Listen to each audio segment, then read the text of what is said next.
Hello दोस्तों, ladies and gentleman, नमस्कार, सत श्री अकाल और आदाब। मैं हूं आपका दोस्त एंड आपका होस्ट जसपाल ढिल्लों और आज मैं हाजिर हूं फोटोशॉप हिंदी ट्यूटोरियल्स का एपिसोड नंबर 38 38। आज के इस ट्यूटोरियल में मैं कुछ नया सिखाने वाला नहीं हूं, बल्कि कुछ सवालों के जवाब देने की कोशिश करूंगा। मेरे को लगा कि शायद ऐसे जवाब दे सकूं तो जल्दी ही मैं काफी ईमेल्स को क्लियर कर सकूंगा जो मेरे पास बैकलॉग इकट्ठा हो गया है। तो सबसे पहला सवाल है मिस्टर अमित घोष का। इन्होंने एक बड़ा इंटरेस्टिंग सवाल पूछा है कि ये कहते हैं कि जब भी मैं किसी भी अपने कर्सर की तरफ देखता हूं तो इनको कर्सर में प्लस साइन नजर आता है। जैसे फॉर एग्जांपल मैं पहले कोई फोटो खोलूं, हमको ये कर्सर गोल, ब्रश, शेप और साइज में नजर आ रहा है, लेकिन इनको कर्सर प्लस में नजर आता है। ये खराबी क्या है? अमित जी, ये कोई आपके फोटोशॉप की सेटिंग्स में कोई खराबी नहीं है। ये एक फोटोशॉप का एडिशनल फीचर है कि हम कर्सर को टॉगल कर सकते हैं ब्रश साइज और ये ऐसे प्लस साइन में।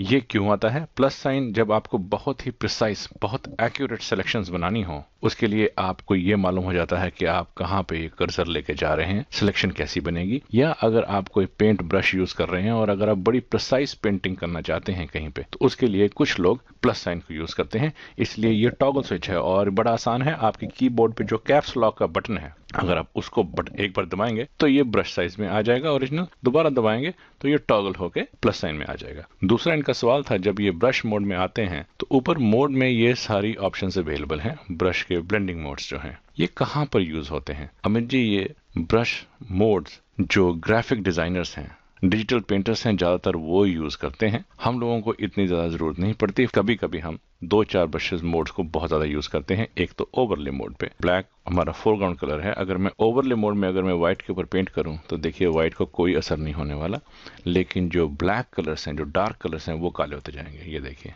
अब लड़की का ड्रेस काला होता जाएगा, लेकिन अगर दोबारा अगर मैं व्हाइट एरिया में आके पेंट करूं, जो व्हाइट पिक्सल्स हैं उन पे कोई असर नहीं होगा। तो ये जब आपने एक मास्क को रिफाइन करना हो तो उसमें ये बहुत काम आता है। ये एडवांस्ड यूजेस हैं फोटोशॉप के। एक और एग्जांपल दूं मैं आपको ब्लेंडिंग मोड्स का। अगर आप इस लड़की का ये स्किन टोन चुने, जैसे अब ये स्किन टोन है, हमको अगर ये स्किन टोन लेके अगर मैं मोड इस वक्त इसको कलर चुन लूं और यहाँ पे एक नई लेयर खोल के, नई लेयर बना के उसका भी अगर मोड में कलर दे दूं, तो अब अगर मैं पेंट करूंगा तो आप देखिएगा इस स्किन टोन पे असर नहीं होगा, लेकिन इन स्किन टोन के अलावा सभी कुछ पे असर हो जाएगा। फॉर एग्जांपल जैसे मैं यहाँ पे रंग कर रहा हूँ तो देखिए इसमें बहुत कम असर है, लेकिन अगर मैं यही अगर बालों पे करूँ तो ये देखिए बालों पे ज़्यादा असर है और बाकी सारी चीज़ों पे असर होगा, लेकिन स्किन टोन पे इतना असर नहीं होगा। जैसे आप लोगों के साथ साथ मैं डेवलप कर रहा हूँ फोटोशॉप की नॉलेज, साथ साथ आपको समझाता रहूँगा। ये थे सवालात अमित घोष जी के। अब दूसरी तरफ चलते हैं। एक है मिस्टर राजीव शर्मा का सवाल है कि ये भी फोटोशॉप सीख रहे हैं, अब ये बेसिक लर्नर हैं फोटोशॉप के और इनको कुछ फोटोज अपलोड करनी है। किस स्पेसिफिक रिक्वायरमेंट्स हैं? एक तो फाइल जेपेग मोड में होनी चाहिए, तो उसका रेजोल्यूशन 72 पिक्सल्स होना चाहिए। जो साइज है डॉक्यूमेंट का वो 1500 पिक्सल होना चाहिए। रेजोल्यूशन को आप इंक समझिए और जो साइज है उसको आप कैनवस पेपर समझिए।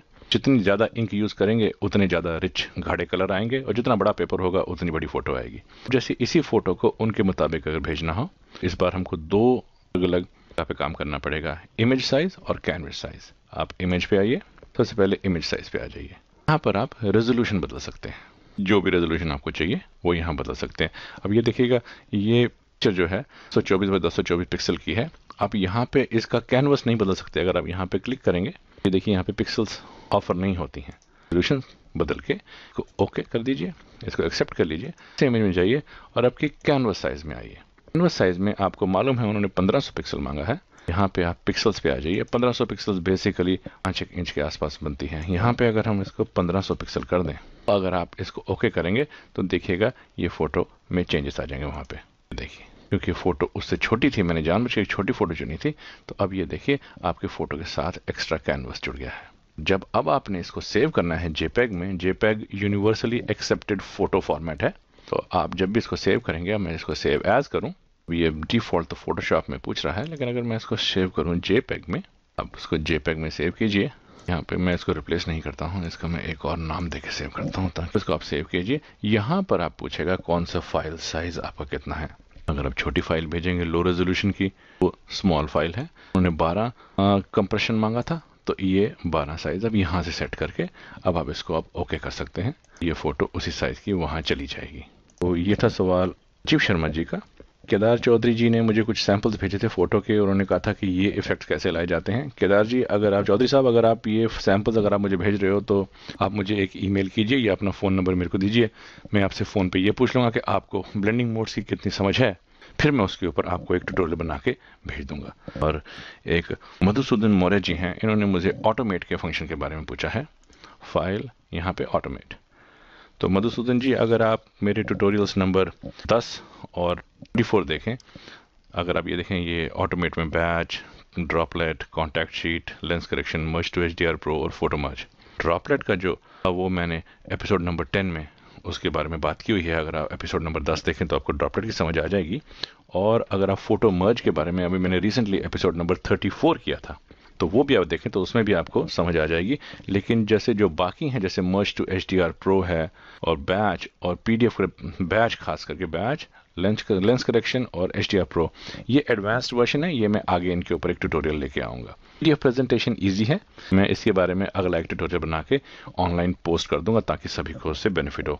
ऐसे सवाल भेजने का बहुत बहुत शुक्रिया मधुसूदन जी। और आरिफ नईम जी मलेशिया से हैं, इन्होंने मुझसे एक सवाल किया है कि ये स्टूडियो सेटअप के बारे में जानना चाहते हैं।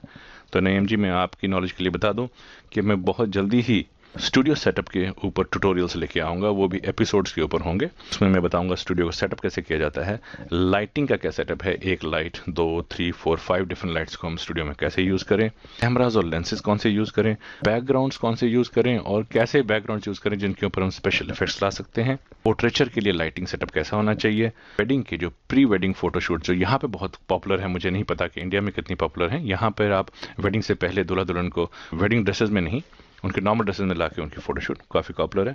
मॉडलिंग फोटोग्राफी कैसे करते हैं, सॉफ्ट बॉक्सेस, ब्रेलाज, ट्रिप लाइट्स, स्नूट्स, इन सब का कहाँ पे इस्तेमाल होता है, इसके ऊपर मैं बहुत जल्दी ही कोशिश करूंगा कि इन नियर फ्यूचर मैं इसके ऊपर एक अलग से एक ट्यूटोरियल्स का सेटअप पूरा लेके आऊँ, जहाँ पे मैं आपको एपिसोड बाय एपिसोड हर हफ्ते में एक नया सेटअप समझाने की कोशिश करूंगा। तो ये थे कुछ सवालों के जवाब। अगर आपको मेरे ट्यूटोरियल्स पसंद आते हैं तो आप प्लीज़ इनको ज़रूर सब्सक्राइब कीजिए, अपने दोस्तों के साथ भी बांटिए, और कोई सवालात हैं तो प्लीज़ मुझे जरूर ईमेल कीजिए। मेरा ईमेल एड्रेस ये आप लोगों के सामने है। तो until we meet next, God bless, नमस्कार, धन्यवाद।